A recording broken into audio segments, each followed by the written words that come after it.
नमस्कार विद्यार्थियों, आज हम बात करेंगे 1848 की फ्रांस की क्रांति के कारणों की।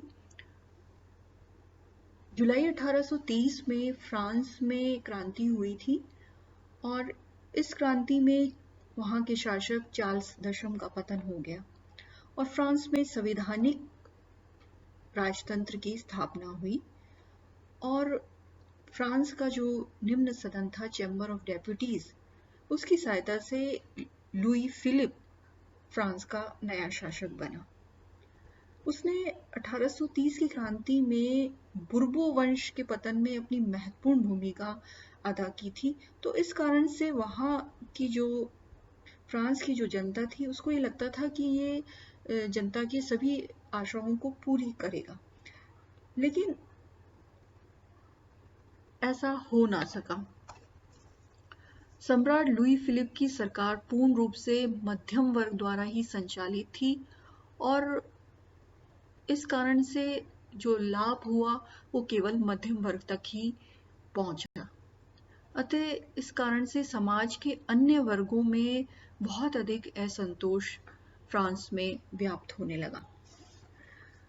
लुई फिलिप की विदेश नीति की असफलता ने भी लोगों को बहुत अधिक असंतुष्ट कर दिया और इस वजह से फरवरी 1848 में फ्रांस में लुई फिलिप के विरुद्ध एक और क्रांति हुई और वह फ्रांस छोड़कर इंग्लैंड चला गया। आइए विद्यार्थियों, अब हम 1848 की फ्रांस की क्रांति के कारणों की विस्तार से चर्चा करते हैं। सबसे पहला जो कारण है वो है सरकार पर मध्यम वर्ग का प्रभाव।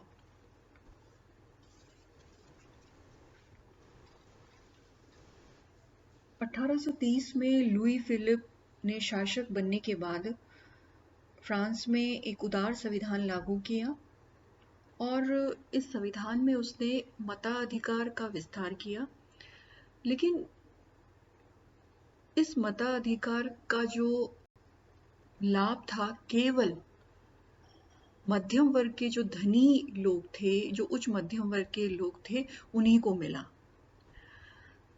करीब फ्रांस की जो जनसंख्या थी वो थी 2,28,00,000 और उसमें से केवल 2 लाख लोगों को ही वोटिंग राइट्स मिले और केवल ये जो मताधिकार दिया गया वो मध्यम वर्ग के धनी लोगों को ही दिया गया।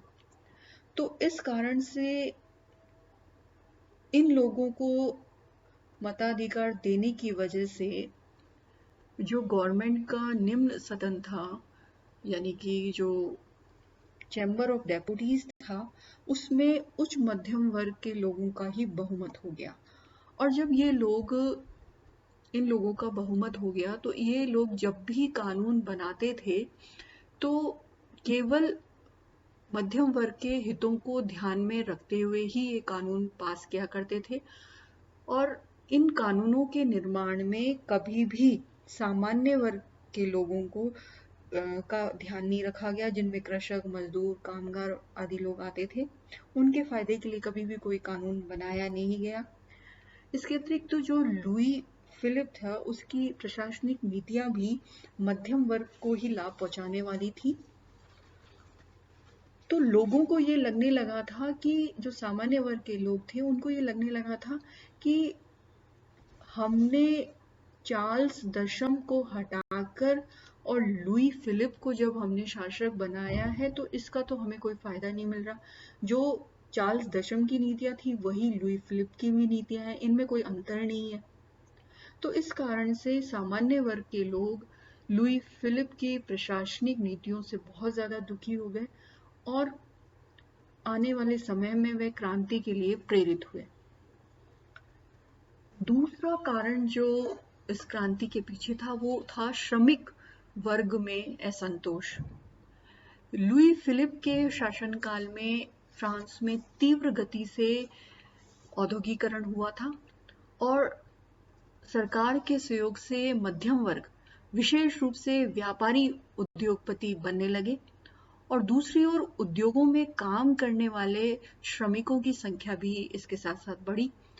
लेकिन श्रमिकों की संख्या बढ़ने के साथ साथ उद्योगपतियों द्वारा उनका शोषण भी तीव्र गति से बढ़ा। समय समय पर श्रमिकों के द्वारा इस शोषण के विरुद्ध आवाज भी उठाई गई, सरकार की तरफ भी इस संबंध में बताया गया, लेकिन उसके बावजूद भी सरकार उनकी दशा के प्रति उदासीन रही। तीसरा जो कारण था 1848 की फ्रांसीसी क्रांति का, वो था समाजवाद का उदय। औद्योगिक श्रमिकों की जो शोचनीय स्थिति थी, उसके कारण फ्रांस में समाजवादी विचारधारा का उदय हुआ। सेंट साइमन लुई ब्लांक जैसे समाजवादी विचारकों ने उत्पादित धन के सभी वर्गों में समान वितरण की उन्होंने वकालत करना शुरू किया। लुई ब्लांक ने अपने ग्रंथ द ऑर्गेनाइजेशन ऑफ लेबर में निजी उद्योगों को समाप्त करके उनके राष्ट्रीयकरण की मांग की, जिससे कि उत्पादित धन का उचित वितरण हो सके। इसी प्रकार उसने सरकार से राइट टू वर्क, काम के अधिकार की भी मांग की, ताकि बेरोजगारी की समस्या दूर हो सके। उसका यह जो ग्रंथ था द ऑर्गेनाइजेशन ऑफ लेबर, औद्योगिक श्रमिकों की बाइबल बन गया। परंतु लुई ब्लांक के सुझावों के प्रति मध्यम वर्ग द्वारा जो संचालित और नियंत्रित सरकार थी, उदासीन बनी रही। लेकिन श्रमिकों ने समाजवादी विचारधाराओं के प्रभाव में न केवल ट्रेड यूनियंस बनाई, समाजवादी दलों का भी गठन किया, और जिसके माध्यम से वे अपनी मांगों को अधिक प्रभावी ढंग से सरकार के समक्ष प्रस्तुत कर सके। तो इस प्रकार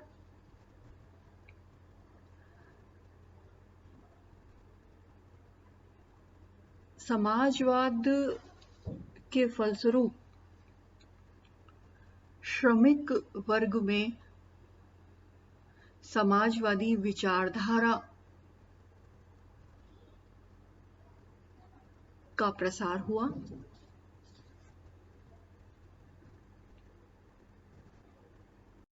अगला कारण है लुई फिलिप की कमजोर स्थिति। विद्यार्थियों, जैसा कि आप लोग जानते हैं कि 1830 में फ्रांस के निम्न सदन के द्वारा लुई फिलिप को फ्रांस का शासक बनाया गया था। लेकिन प्रारंभ से ही निम्न सदन का पर्याप्त बहुमत लुई फिलिप को शासक बनने के लिए मिल नहीं पाया था। 430 में से केवल 219 सदस्यों ने ही उसको शासक बनाने का समर्थन किया था। वहीं दूसरी ओर फ्रांस में जो विभिन्न राजनीतिक दल थे, वो भी लुई फिलिप के विरोधी थे। सबसे पहले हम बात करें तो लेजिटिमिस्टों की, तो वो भी चाहते थे कि फ्रांस में बुर्बो वंश का शासन स्थापित हो, क्योंकि वो बुर्बो वंश का ही वैध अधिकार फ्रांस पर मानते थे, और वो ये चाह रहे थे कि जो चार्ल्स दशम का ही कोई वंशज यहाँ का शासक बने। बोनापार्टिस्ट चाहते थे कि नेपोलियन बोनापार्ट का भतीजा लुई नेपोलियन फ्रांस का शासक बने। रिपब्लिकन्स यानी गणतंत्रवादी, वो ये चाह रहे थे कि फ्रांस में डेमोक्रेटिक गवर्नमेंट बने, और डेमोक्रेटिक जो सरकार है वो जनता के द्वारा चुनी जाएगी, तो वो सभी वर्गों के हितों का ध्यान रखेगी। हालांकि गणतंत्रवादियों ने शुरुआत में लुई फिलिप को लाफायत के कहने पर समर्थन दिया, लेकिन बाद में जब मध्यम वर्गीय नीति लुई फिलिप ने अपनाई, मध्यम वर्ग को ही केवल खुश करने की कोशिश करी, तो वो उनके विरोधी हो गए।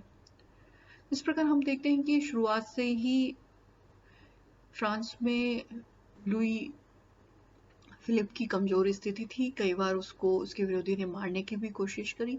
तो इस प्रकार कमजोर स्थिति के कारण वो कभी भी सफल शासक बन नहीं सकता था।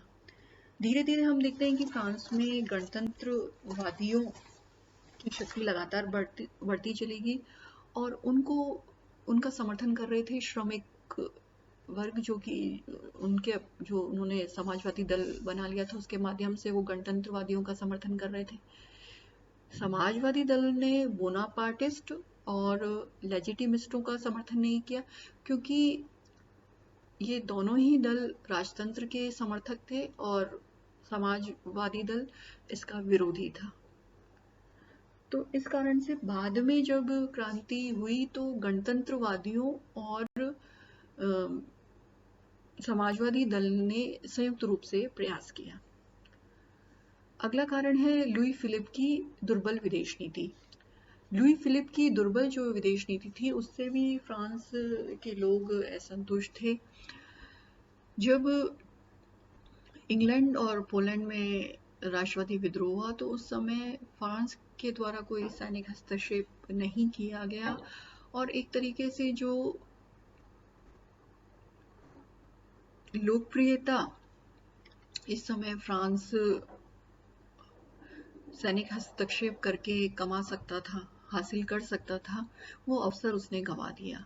जबकि इस तरह की लोकप्रियता फ्रांस के लोग नेपोलियन के शासन काल से ही इस प्रकार की जो लोकप्रियता थी उसको के वो आदी हो चुके थे। तो इस कारण से जो बोनापार्टिस्ट थे वो समय समय पर इस बात को लेकर दुर्बल जो विदेश नीति थी लुई फिलिप की उसकी आलोचना करने लगे थे। जब इजिप्ट और बेल्जियम की समस्या उत्पन्न हुई तो उस समय भी लुई फिलिप के द्वारा कमजोर विदेश नीति का अनुसरण किया गया। इस कारण से हम देखते हैं कि जो अंतर्राष्ट्रीय स्तर पर फ्रांस को जो सम्मान प्राप्त था, जो प्रेस्टीज उसकी हुआ करती थी नेपोलियन बोनापार्ट के समय में, उसको लुई फिलिप बनाए नहीं रख सका। लुई फिलिप के शासन काल की शुरुआत से ही इंग्लैंड और फ्रांस में मित्रता हुआ करती थी, लेकिन ये मित्रता पूर्ण संबंध भी लुई फिलिप के शासन काल में आगे बने नहीं रह पाए। जब कभी भी अंतर्राष्ट्रीय स्तर पर किसी बात को लेकर कोई समस्या उत्पन्न हुई, जैसे कि इजिप्ट और टर्की को लेकर हुई थी, तो उस समय भी इंग्लैंड ने बिना फ्रांस से सलाह लिए बिना ही उसने अनेक फैसले किए और कई बार जब इंग्लैंड द्वारा फ्रांस को अंतर्राष्ट्रीय स्तर पर अपमानित किया गया तो ऐसी स्थिति में भी लुई फिलिप इंग्लैंड से इसका बदला लेने की हिम्मत जुटा नहीं सका। तो इस तरह की जो कमजोर और दुर्बल जो विदेश नीति थी लुई फिलिप की, उसके कारण फ्रांस वासी लुई फिलिप से असंतुष्ट हो गए। अब हम बात करेंगे गिवजो की दमनात्मक नीति की। गिवजो फ्रांस का प्रधानमंत्री था। 1840 में लुई फिलिप ने उसको अपना प्रधानमंत्री नियुक्त किया था। लुई फिलिप निरंकुश शासन का समर्थक था और वैधानिक सुधारों में, संसदीय सुधारों में उसकी तनिक भी रुचि नहीं थी और हमेशा वह लुई फिलिप को ये एडवाइस दिया करता था कि जनता की मांगों को पूरा ना किया जाए, जनता को कोई अधिकार ना दिए जाएं और लुई फिलिप भी गिवजो की सलाह पर ही काम किया करता था। जब कभी भी जनता ने अपनी मांगों को भाषणों के माध्यम से, न्यूज़पेपर्स के माध्यम से, अपनी मीटिंग्स के माध्यम से लुई फिलिप के सामने रखने की कोशिश करी तो बाद में गिवजो ने इन सब पर प्रतिबंध लुई फिलिप को के द्वारा लगवा दिया गया। तो गिवजो की ये जो दमनात्मक जो नीति थी उसके फलस्वरूप लोगों की स्वतंत्रता पर भी प्रतिबंध एक तरीके से लग गया था और गिवजो की ये जो दमनात्मक जो नीति थी उसके फलस्वरूप जनता लुई फिलिप की सरकार से और ज्यादा असंतुष्ट हो गई। अब आइए क्रांति का तात्कालिक कारण। क्रांति का तात्कालिक कारण मताधिकार के विस्तार का प्रश्न था।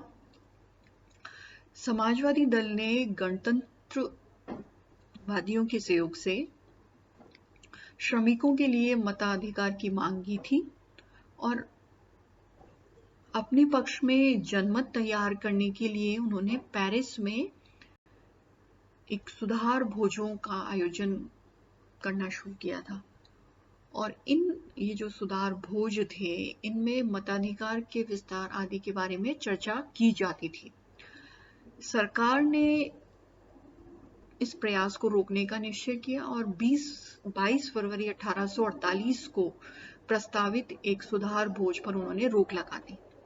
भोज तो हुआ नहीं, किंतु इस पर जब रोक लगाई गई तो इसके विरोध में श्रमिकों ने 23 फरवरी को विशाल जुलूस निकाला और जिसे रोकने के लिए सैनिकों को गोली चलानी पड़ी और इसमें लगभग 50 लोग घायल हो गए और 20 मारे गए।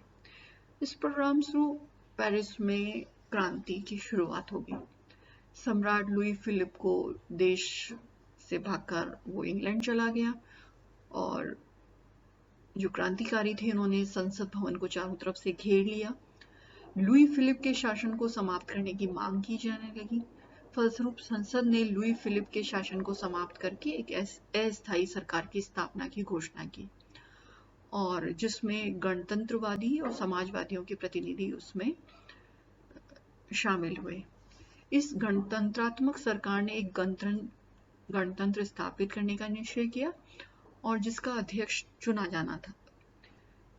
यह एक त्रासदी ही कही जाएगी कि दिसंबर में हुई चुनाव में बोनापार्टिस्ट दल का प्रत्याशी नेपोलियन तृतीय, जो कि नेपोलियन बोनापार्ट का भतीजा था और एक राजतंत्रवादी था, इस नवनिर्मित गणतंत्र का अध्यक्ष चुना गया। क्योंकि गणतंत्रवादी और समाजवादी किसी एक नाम पर समझौता उनमें नहीं हो पाया, तो इस प्रकार हम देखते हैं कि गणतंत्रवादी और समाजवादी जिस राजतंत्र के विरोधी थे, उसी राजतंत्र का व्यक्ति नेपोलियन तृतीय फ्रांस का 1848 की क्रांति के बाद फ्रांस का राष्ट्रपति बना और बाद में 1852 में वहां पर दूसरे गणतंत्र को समाप्त कर वो फ्रांस का शासक बना। इस प्रकार हम देखते हैं कि जिस चीज को लेकर क्रांति शुरू की गई थी उसमें क्रांतिकारियों को सफलता नहीं मिल सकी और पुनः एक बार फिर फ्रांस में